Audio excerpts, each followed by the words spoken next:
Hello everyone, I am Prashant Zadho. Welcome to our channel Success Edutech. Today I am taking the third chapter's point crops for Europe in history. So listen carefully and pay attention. Now I am starting this session crops for Europe. तो आज हम जो महत्वपूर्ण point देख रहे हैं third chapter का crops for Europe.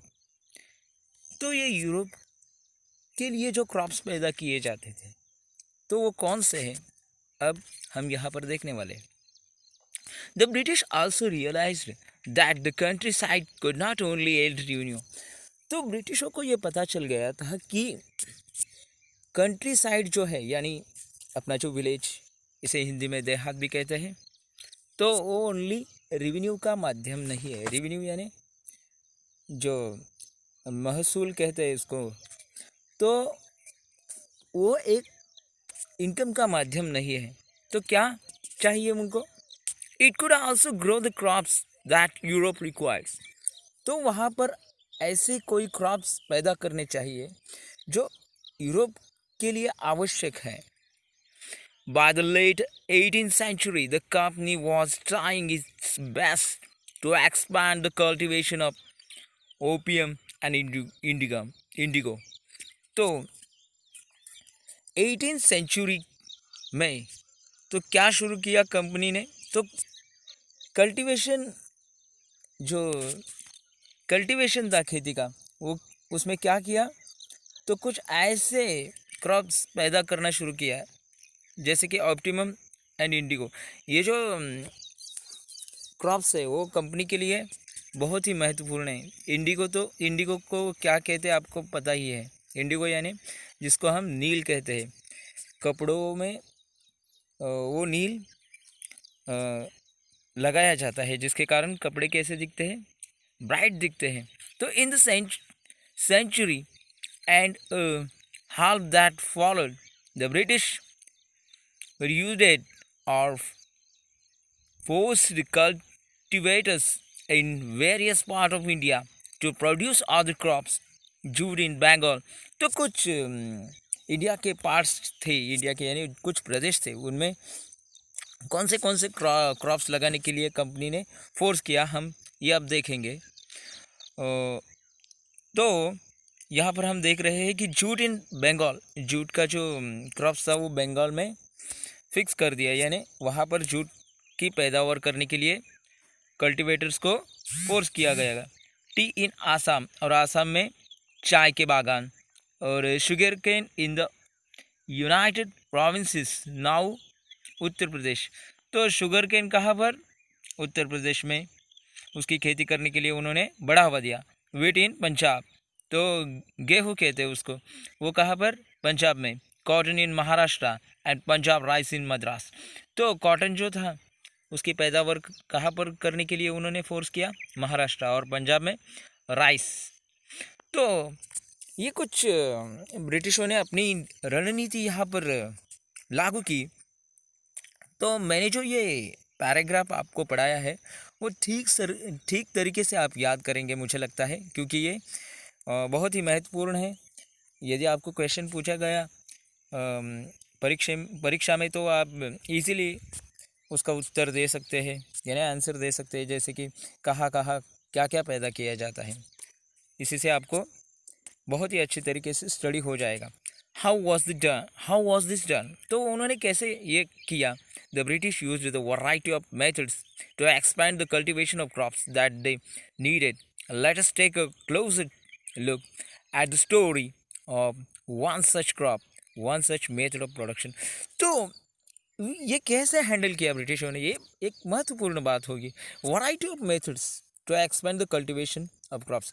तो उन्होंने बहुत सी ऐसी पद्धतियाँ एक्सपैंड की, यानी उसका विस्तार किया कल्टीवेशन की पद्धति का, जिससे जो क्रॉप्स उन्हें आवश्यक थे वो पैदा करने में वो जुट गए। तो आपको ये पहला जो पैराग्राफ था कौन सा? क्रॉप्स फॉर यूरोप, आपको बहुत ही अच्छी तरीके से अंडरस्टैंड हो चुका होगा। तो हम आगे देखेंगे does colour have a history. तो कलर को हिस्ट्री है, इस चित्र में हम देख रहे हैं क्या क्या हिस्ट्री है। तो आपको यहाँ पर दिखाई देगा। ये 5 नंबर की जो प्रिंट है, यहाँ पर हम देख रहे हैं कैसे कलर है। 6 नंबर की प्रिंट है, तो आप ये अच्छी तरीके से देख सकते हैं। तो हम अब क्या हिस्ट्री है ये आपको इससे पता ही चलेगा। 5 and 6 are 2 images to cotton prints. ये जो कॉटन प्रिंट्स है ये दोनों, और figures 5 Kalamkari print created by weavers of Andhra Pradesh. ये 5 नंबर की जो प्रिंट है उस पर दिखाया गया है कि कलमकारी प्रिंट जो कि आंध्र प्रदेश के जो वीवर थे उन्होंने ये प्रिंट किया है, बहुत ही अच्छी तरीके से प्रिंट किया है। On the right in a floral cotton print is designed and produced by William Morris. तो ये किसने प्रोड्यूस किया है? विलियम मॉरिस ने। Famous poet and artist of 19th century Britain, there is one thing in the common. तो ये एक poet थे ब्रिटेन के।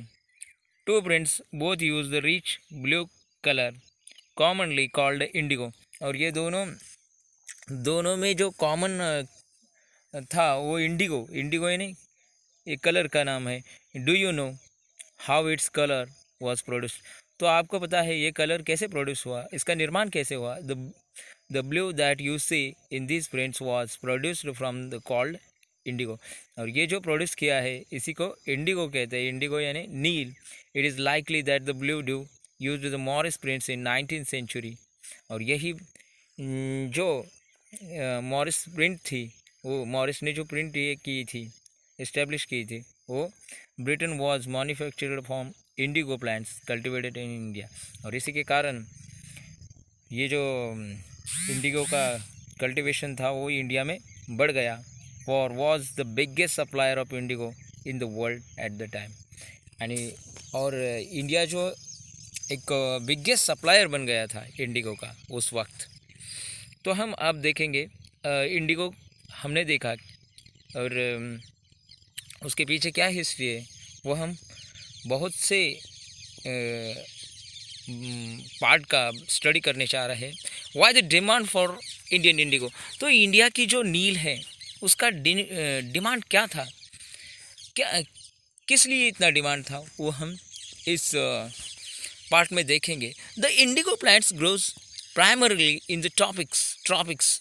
तो ये कहाँ पर पैदावार होती थी? जहाँ पर ट्रॉपिक्स यानी हमारा जो प्रदेश है यहाँ पर इजीली वो इंडिगो पैदा किया जा सकता था, क्योंकि हमारा जो क्लाइमेट है उसके लिए सूटेबल है। By the 13th century Indian indigo was being used by cloth manufacturers in Italy, France and Britain to do dry cloth.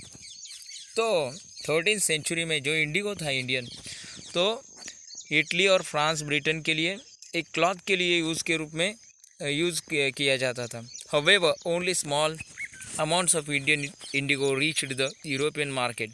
तो बहुत ही स्मॉल इनकम मिलता था उसके कारण मार्केट में भारत के इस इंडिगो को, क्योंकि उस वक्त इतना उसकी प्रॉस्पेरिटी नहीं हो चुकी थी इस इंडिगो की। European cloth manufacturers therefore had to adopt another plant called wood to make violet and blue dyes। और दूसरा एक प्लांट था उसको वॉड कहते हैं। उससे क्या मिलता था? वायलेट कलर मिलता था and blue dyes. So being a plant of the temperature zones woad was more easily available in Europe. तो ये वॉड कलर जो था वो ईजीली अवेलेबल होता था। कहाँ पर? यूरोप में ईजीली अवेलेबल होता था यूरोप में।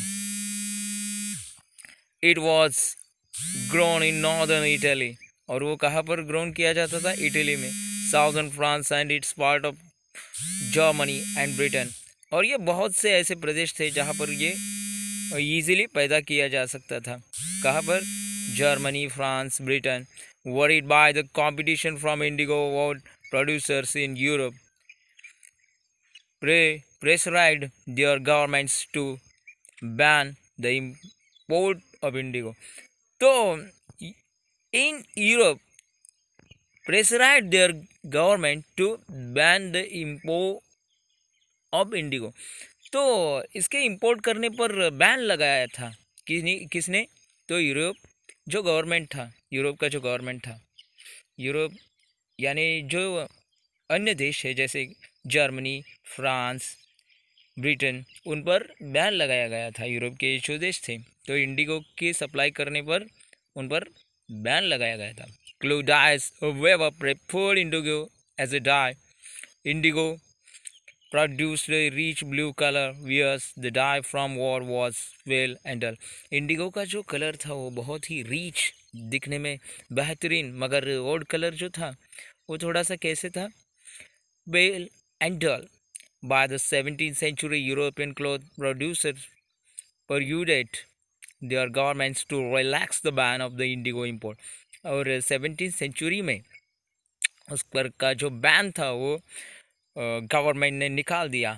जहाँ यूरोप में जो बैन लगाया गया था वो निकाल दिया गया। The French began cultivating indigo in the state Dominic, the Caribbean islands, the Portuguese in Brazil, the English in Jamaica, and the Spanish in Venezuela.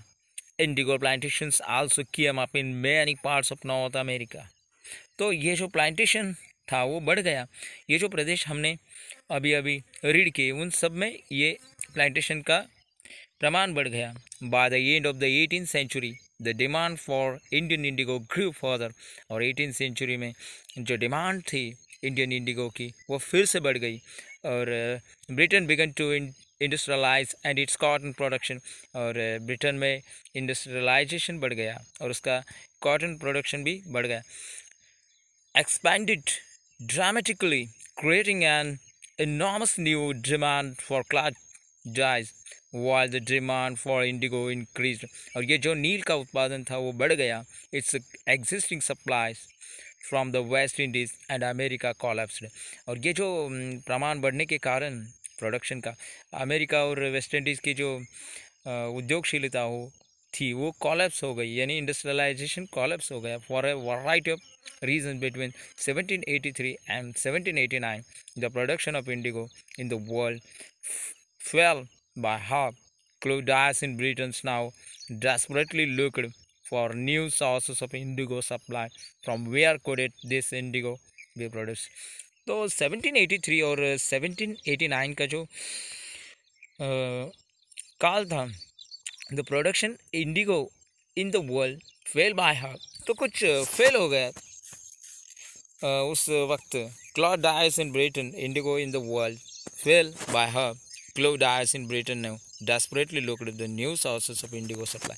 तो कोई नए माध्यम जो ब्रिटेन के क्लॉथ डायर्स थे वो नए माध्यम फाइंड करने लगे। तो क्या फाइंड किया उन्होंने और कैसे इंडिगो को प्रोड्यूस किया वो हम जान सकते हैं। ब्रिटेन टर्न्स टू इंडिया, और उसके बाद ब्रिटेन जो था इंडिया की ओर उन्होंने अपनी नज़र जमा स्थिर की। तो क्या किया उन्होंने? Faced with the rising demands for Indigo in Europe, the company India looked for ways of the expand area under Indigo cultivation. तो ब्रिटेन ने अपनी जो नज़रें थी वो इंडिया पर जमा की और उन्होंने इंडिगो का जो क्षेत्र था वो इंडिया में बढ़ाने का प्रयास किया। From the last decades for the 18th century indigo cultivation in Bengal expanded. तो इंडिगो का कल्टिवेशन था यानी नील का, वो बंगाल में एक्सपेंड कर दिया, बढ़ाया rapidly, and Bengal indigo came to the dominate the world market in 1788। और ये जो बंगाल का इंडिगो प्रोडक्शन था वो वर्ल्ड के मार्केट में सबसे ज़्यादा 1788, only about 30% of the indigo imported in Britain. केवल 30% 1788 को यूरोप में भेजा जाता था, यानी ब्रिटेन को भेजा जाता था, वॉज फ्रॉम इंडिया से. By 1810 the proportion had gone up to 90%, और 1810 में वो 95% तक पहुंच गया. As the indigo trade grew, commercial agents and officials of the company began investing in indigo production. तो जो कंपनी के जो अधिकारी थे उन्होंने इसी के कारण उस इंडिगो प्रोडक्शन पर अपना जोर लगा दिया, क्योंकि उन्हें बहुत ही उससे क्या मिलता था, एडवांटेज मिलता था, इनकम मिलता था. Over the years many company officials left their jobs to look after their indigo business. तो बहुत से जो अधिकारी थे कंपनी के, उन्होंने अपनी जॉब छोड़ दी, क्योंकि उन्हें अट्रैक्ट किया था इंडिगो के कल्टीवेशन में. Attracted by the prospect of high profits, numerous Scotsmen and Englishmen came to the India and became planters. तो स्कॉट्स और इंग्लिश मैन वो इंडिया में आए और उन्होंने अपने जो इंडिगो की कल्टीवेशन थी उस पर ध्यान केंद्रित किया, क्योंकि उन्हें उससे इनकम चाहिए था. Those who had no money to produce indigo could get loans from the company and its banks that were coming up at the time. और जिनके पास मनी नहीं थी, मनी यानी पैसा नहीं था, उन्होंने क्या किया, तो लोन्स, कंपनी से लोन्स लिए और बैंक से कुछ कर्ज लिए और अपना ये बिजनेस था इंडिगो कल्टीवेशन का, वो उन्होंने बढ़ाने में बहुत सा प्रयास किया और उसमें वो सफल भी हो गए. तो मैं प्रशांत जाधव आज का ये सेशन ख़त्म कर रहा हूँ. तो नमस्कार, मैं आपसे विदा लेता हूँ.